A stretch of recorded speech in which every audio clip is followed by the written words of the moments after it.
Gunsmoke. Brought to you by L&M Filters. This is it. L&M is best. Stands out from all the rest. Around Dodge City and in the territory on West, there's just one way to handle the killers and the spoilers, and that's with a U.S. Marshal and the smell of Gunsmoke.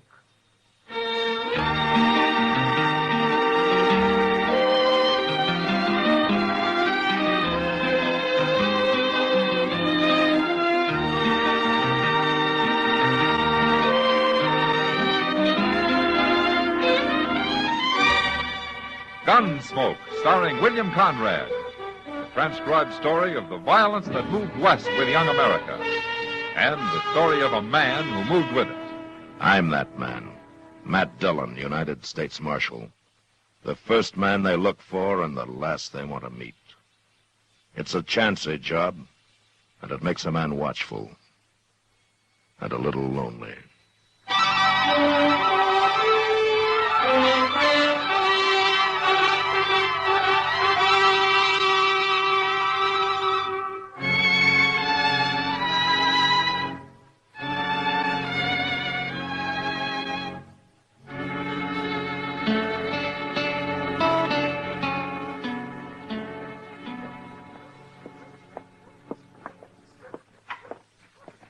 Morning, Matt. Well, hello, Kitty. What are you doing out so early? You're not very observant. Look at me. Huh? Oh, it's a riding skirt, huh? I've been clear out to Sand Springs and back before breakfast, too. Alone? I like to ride alone. And, Matt, I jumped a herd of antelope. There must have been 100 of them. That was too bad you didn't have a gun. Shoot one of them, never. Well, I've seen you eat antelope often enough, Kitty. Oh, that's different. Well, you couldn't have packed one back anyway. Makes a horse pretty wild sometimes. It wouldn't the horse I was riding. I think he was sound asleep the whole way. Matt, why don't you come riding with me someone? Me? Mm-hmm. Go riding for pleasure? Why not? You know, Kitty, I took this marshal job to keep out of the saddle. You know, there was a time I was beginning to think I forgot how to walk. You're plain lazy, that's what. All right, I'll go with you sometime.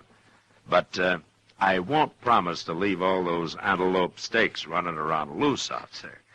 I'll scream. You won't get anywhere near them. Yeah, I'll bet you would, too. Sure. Mr. Dillon?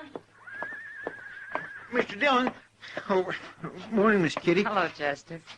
Say, you've been out horseback riding, Miss Kitty. Chester, someday you're going to make a woman very happy. I am?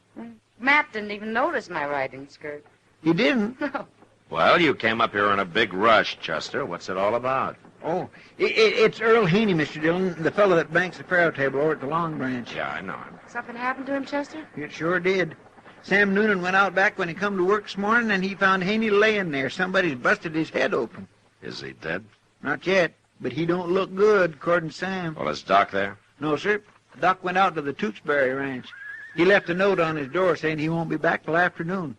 Sam come to the office and told me about it. You better go see him, Matt. Yeah.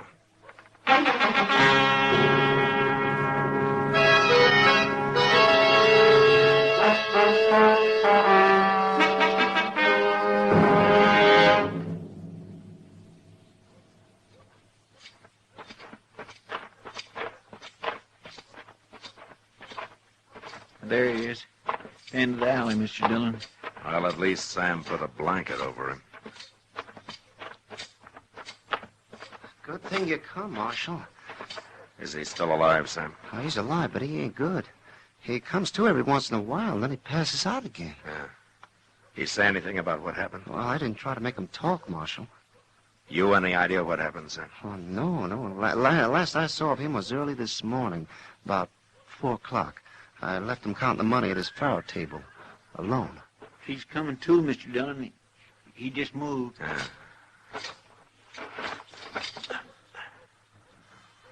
Haney? Haney, can you hear me? It's Marshal Dillon. Marshal? Yeah. Who did it, Haney? Who was it? Slugged me with this six gun kept hitting me. Who? Tall fella. He come in when I was alone. Took my gun. All the money. Well, what did he look like, Haney? Besides being tall.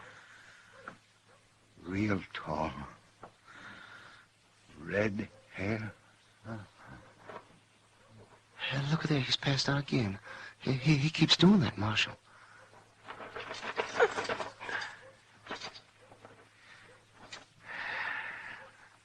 A tall man with red hair. I don't know who that'd be. Jim Bostic's got red hair. Who? Bostic.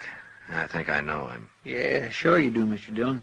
He's always sitting around gambling over at the Alfraganza. Day and night he's there. You stay here with Sam, Chester. All right, sir. I'm afraid there's not much you can do for Haney except watch him die. I'm going after Jim Bostic.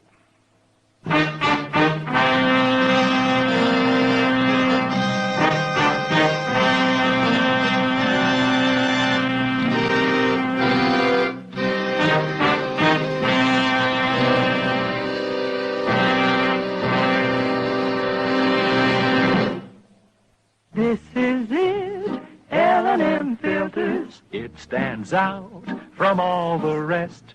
Miracle Tip, much more flavor. L&M's got everything. It's the best. Yes, filter tip smokers, L&M is best. Stands out from all the rest. L&M stands out for flavor. Flavor.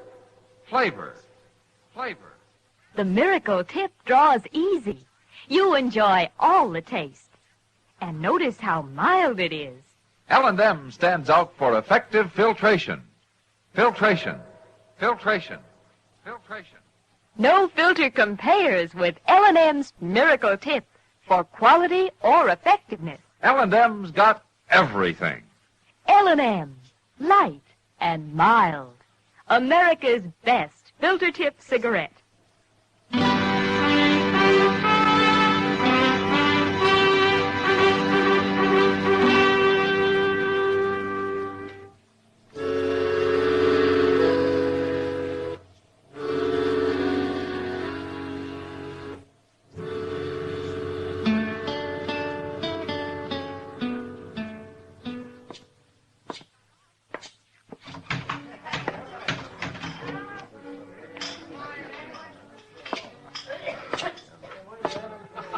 Filled it inside.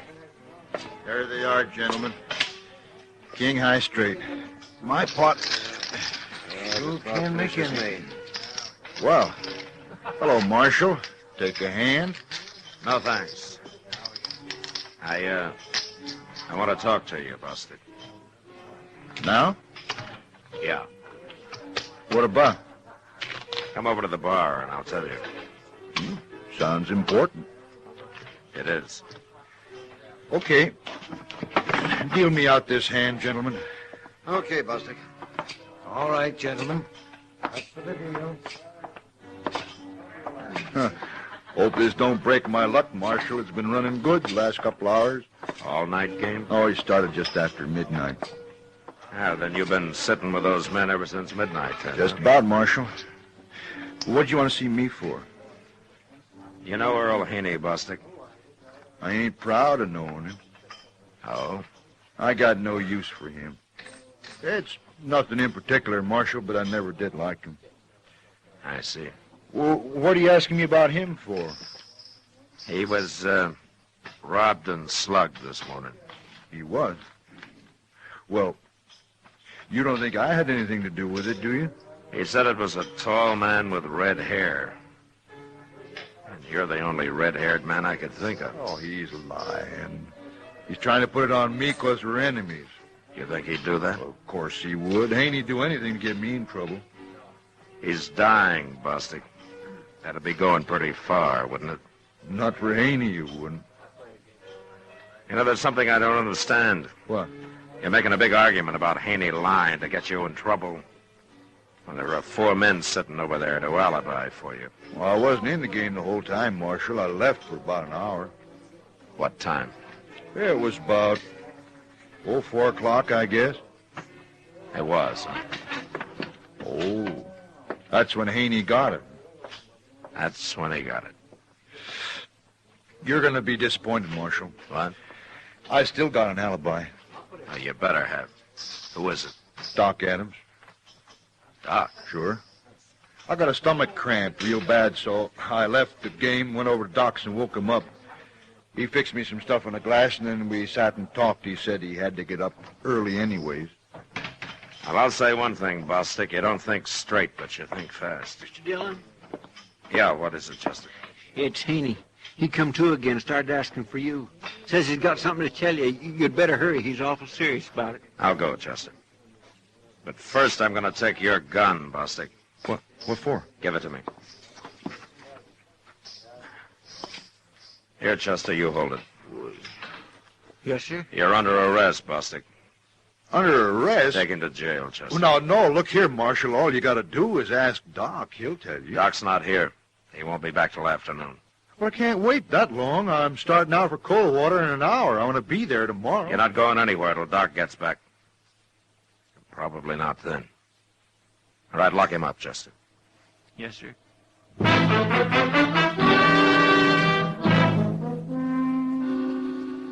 When I got back to the alley where Haney was lying, I found Sam had pulled the blanket up over his face. He'd come to for the last time. And whatever it was he wanted to tell me, I'd never know. Sam and I carried him inside. Then Sam sent for a wagon to take him out to Boot Hill. We had to wait for over an hour. And when it finally showed up, we loaded Haney onto it, and they drove off. I stood in the street and watched them for a minute or two. Then I walked over to the jail.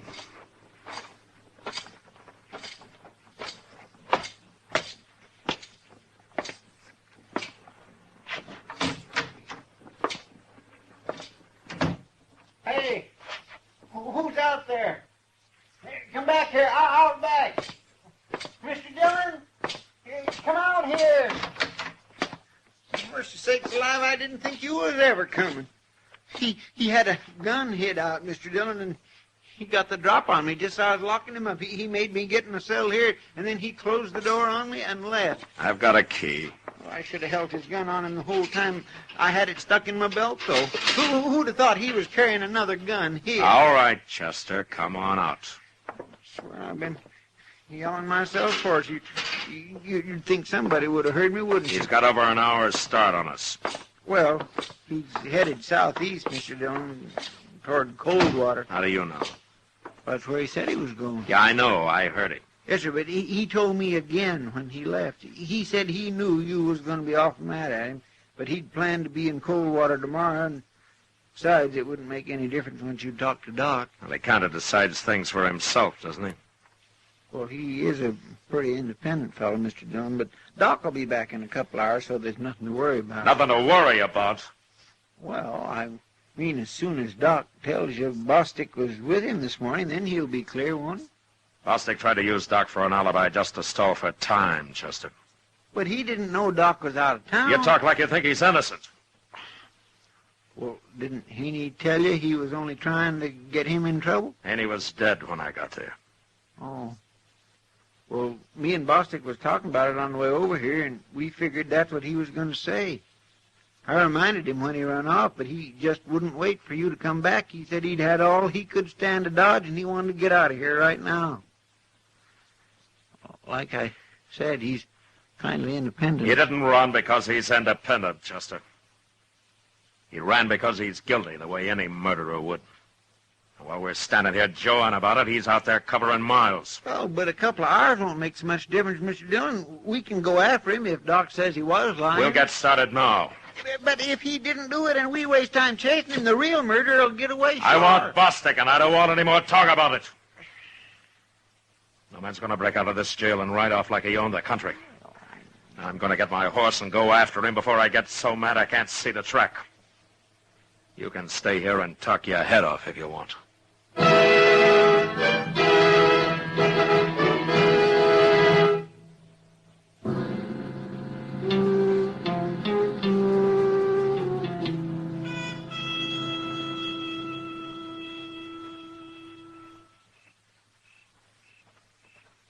The horse is okay, Chester? Oh, mine got tangled up in his tire rope, the darn fool. That's what all the stomping around was about. Oh, my. I sure do wish we could have a fire to sit around tonight. No, we can't risk it, Chester. From the sign on Bostic's trail, I think we almost caught up with him before it got dark. And unless he's riding all night, he might be camped within a mile of us. Oh, well, I didn't mean it seriously, Mr. Dillon, about having a fire. Honest, I didn't. I was only talking. I wouldn't... Now, take it easy, Chester. It's not you I got mad at today. It's Bostic. Yes, sir. Hey, you, still think I was wrong not waiting to talk to Doc, don't you? Yes, sir. I do. Well, I guess that's why they have generals in the Army.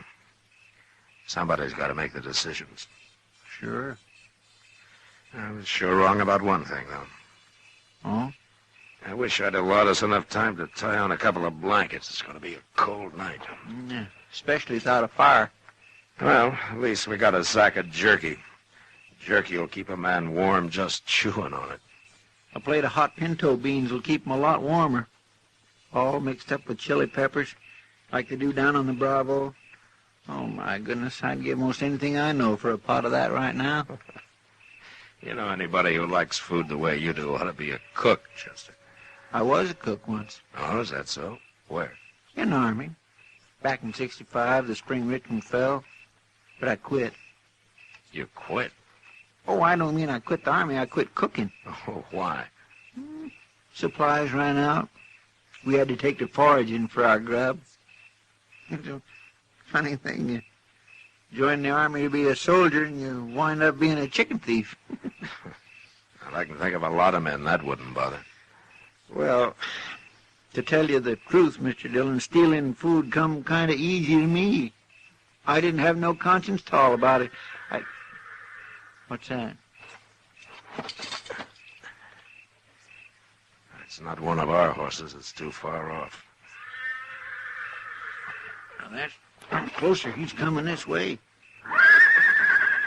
There's one of ours answering him. Listen.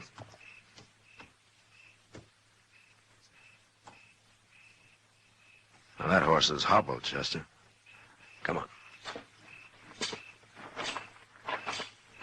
There, I see him. Right out there. Yeah, he's seen us, too. He's standing still.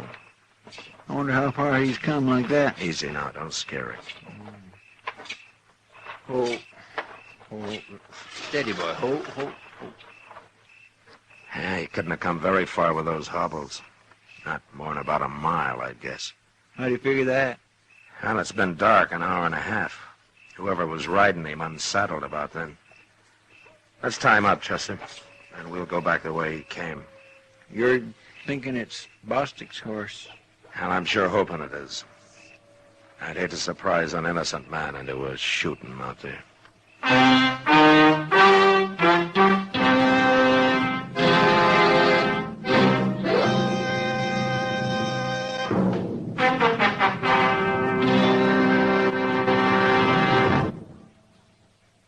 L&M is best. Stands out from all the rest. L&M's got everything. Everything? Everything. Best flavor? L&M stands out for flavor. The miracle tip draws easy. Lets you enjoy all the taste. Best filter? L&M stands out for effective filtration. No filter compares with L&M's pure white miracle tip for quality or effectiveness. Best tobaccos? Highest quality tobaccos. Low nicotine tobaccos. L&M tobaccos. Light and mild. Every way, L&M is best. Stands out from all the rest. How easy they draw. How mild they are. L&M's got everything. King size or regular, L&M is America's best filter tip cigarette.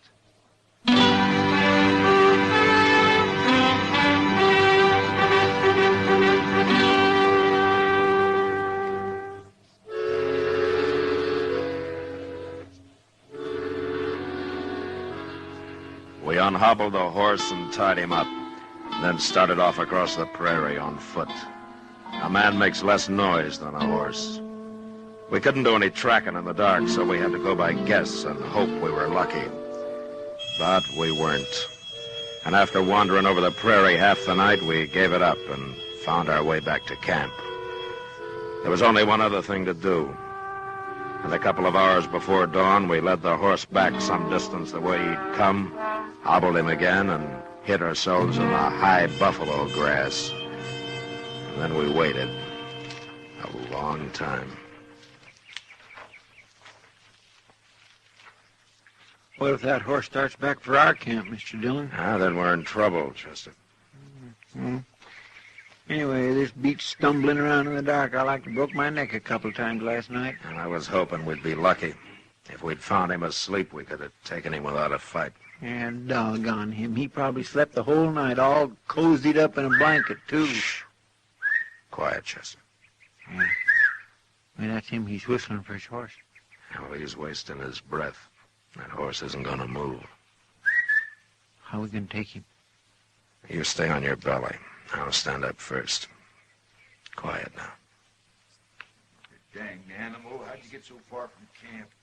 I'll tie you up next time. Hold still now. I'll get these hobbles off here. Stay down now, Chester. All right, throw him up, Bostic. They're up.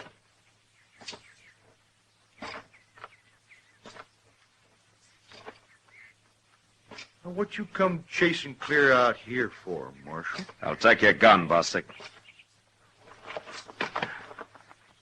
Okay, Chester. Chester here, too? Is that why you come after me? I didn't do him no harm, Marshal. Oh, Bostic. I didn't hurt you one bit, did I, Chester? Well, I don't understand this, Marshal. Of course, maybe I shouldn't have run off when I'd been arrested and all, but I don't like being cooped up. Besides, I want to get out of Dodge. I'm tired of it. Bostic, I don't know whether you're half smart or plain crazy. But we'll find out when we get back to Dodge.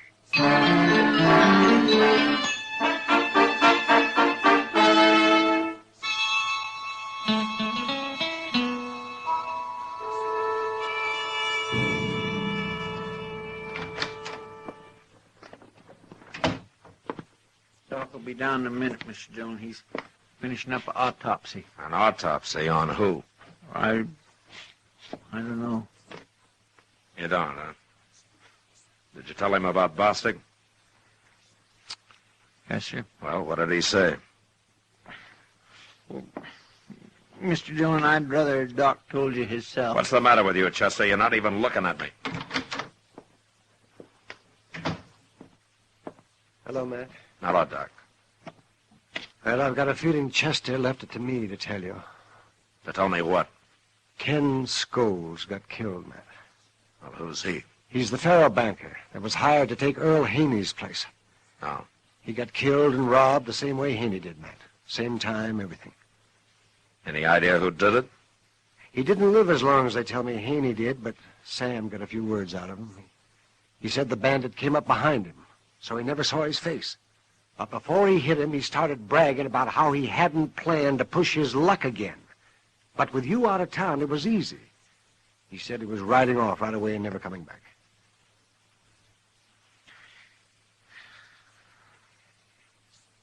Well, I guess there's no use asking you about Bostic, is there? He was with me, Matt, like he said. All right, go get him, Chester. Yes, sir.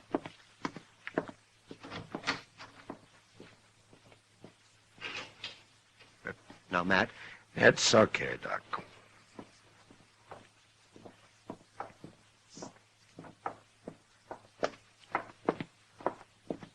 Hello, Doc. How are you? I'm fine, Bostic. I'm fine. Well, Marshal, did he tell you? Yeah, he told me. There's your gun, Bostic. Thanks. You ain't sore at me, Are you, Marshal? A man's been killed because I lost my temper yesterday, Bostic. If I'd been thinking instead and stayed here, it wouldn't have happened. That's bad. That's real bad. Yeah.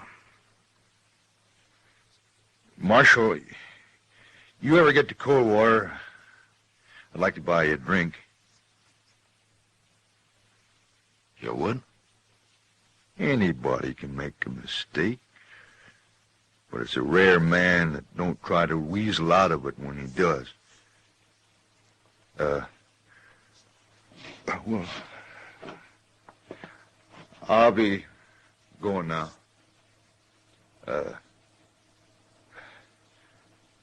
So long, Marshal.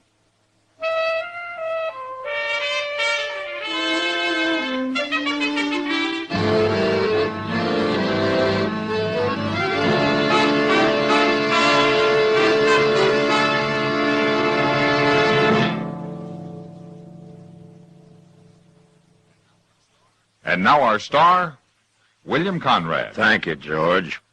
Mild and plenty quick on the draw. That's L&M for you. And the pure white miracle tip on the business end of every L&M filters out everything but the taste of the world's finest tobaccos. All you have to do is pick up a carton of L&M's and you'll see what I mean. L&M stands out from all the rest.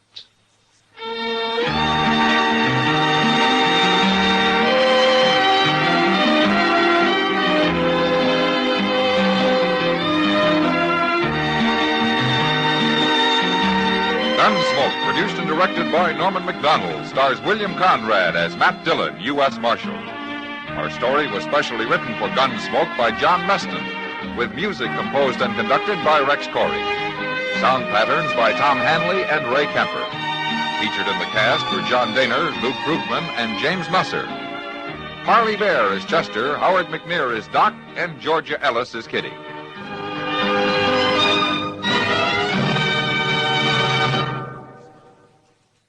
Stop. Start smoking with a smile, with Chesterfield, smiling all the while, with Chesterfield. Put a smile in your smoking, just give 'em a try. Light up a Chesterfield, they satisfy. Put a smile in your smoking. Buy Chesterfield. So smooth, so satisfying. Chesterfield. You'll also enjoy Chesterfield's great radio shows.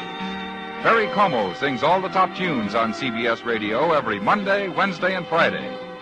Jack Webb stars in Dragnet on Tuesday nights. Check your local listings.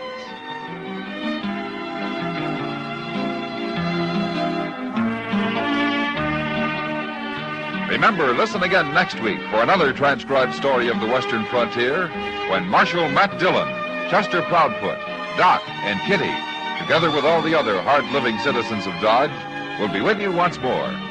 It's America growing west in the 1870s. It's drama. It's Gunsmoke. Brought to you by L&M Filters.